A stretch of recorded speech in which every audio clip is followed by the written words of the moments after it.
En 1070, Malcolm, roi d'Écosse, épousa Marguerite, une jeune femme que le destin allait rendre plus célèbre que son mari. Elle a marqué son passage dans l'histoire principalement comme réformatrice religieuse. En fait, elle a été canonisée par l'Église catholique.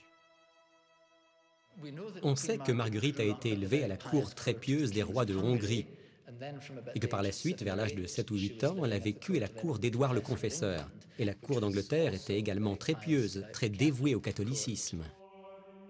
À la cour d'Angleterre, Marguerite évolua sous l'influence des moines bénédictins de Canterbury. Lorsque la situation politique se dégrada au point que sa famille ne soit plus la bienvenue en Angleterre, ils déménagèrent en Écosse où Marguerite retint l'attention du roi. Il semble que Marguerite ait envisagé de devenir nonne. On rapporte qu'elle était très peu disposée à épouser Malcolm, le roi d'Écosse, car elle voulait, selon son propre dire, être épouse du Christ. Le biographe de Marguerite rapporte que dans les premières années de sa vie, elle était très dévouée à l'Église et envisageait de devenir religieuse.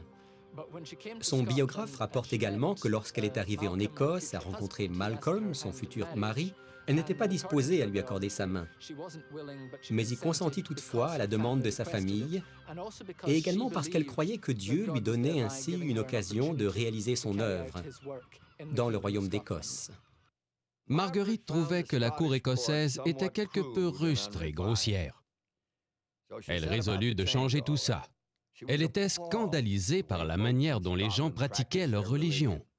Bon nombre observaient toujours les doctrines et les traditions transmises par Columba près de 5 siècles auparavant.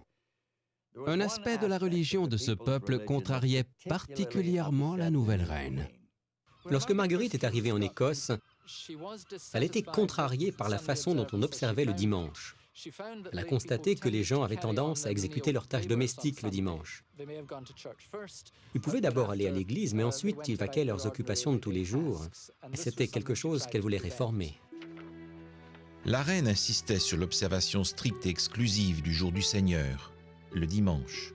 Le peuple, comme le clergé, s'y soumirent sans toutefois abandonner complètement leur révérence pour le samedi.